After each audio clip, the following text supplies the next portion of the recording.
Stick with international. I'm looking at the airlines here, in particular United, expanding their Asian service here to Manila, Tokyo, and Taipei. New services there, adding from San Francisco and also LA. A big international sort of move for them.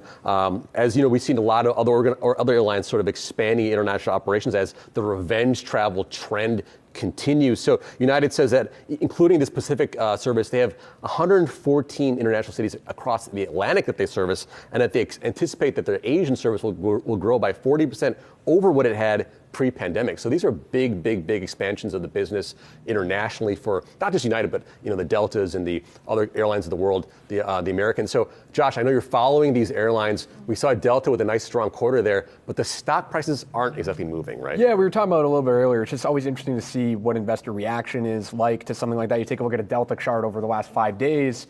It really hasn't moved that much considering the fact that they beat on the top and bottom line, raised their guidance for the year. We know when you take a look at TSA checks right now, basically things are 2019 level or better. Yeah, and you see the bump up today, obviously you saw though. So it'll be interesting to see once all of these airlines report too, once you get United and American later this week, then what is the sentiment on travel? Are we then feeling a little bit better about demand if they all say they're feeling better about demand? Or some of these issues that you're seeing playing out at the airports? I mean, it was just last weekend, we had people in the office that couldn't get back. You're reading about it all over all the front page headlines, right? People are struggling to travel right now because of all the different pain areas that still seem to exist in these airports as far as it being more fluid. And I wonder if that's part of the headwind here too. The worker shortage, the pilot shortage, all of that plays into these flights and whether or not they're able to get off the ground. I have a friend who's stuck in Nantucket. Feel so bad for her, but because her flight was canceled at the very last minute. And that's just something that you're hearing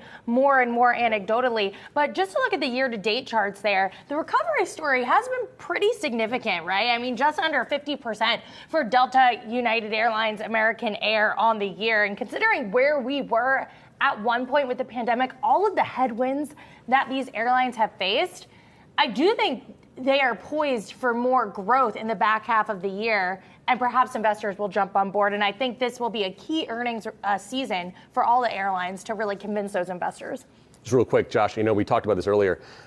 You mentioned that these huge run-ups this year, but they're still not where they were at 2019 level, right? So true. The question is, are these businesses sort of discounted because they're they're rocky, they can get hit at any time, any kind of mini pandemic knocks those stocks down. These airlines are not necessarily going to go bankrupt because they're important to the economy, but at the same time, the discount there, maybe it never gets back to where a valuation, you're never going to get a good valuation for an airline because of the fact that the business model is just so razor thin. It's a tough business to be in, and that's sort of why maybe they just sort of lag there. Yeah, 5-year chart is crazy. Delta stock's at about $48 today. It was about $58 in early 2020 prior to the pandemic. And I do think, Pras, it's just you're seeing it more with these labor shortages and things now, like what happened to Southwest over Christmas. It just gets extrapolated, right? When you get put in a tough position where you're sort of already squeezed, then weather can impact your business. I think we're just learning it's a little bit more volatile than maybe some people want to participate in.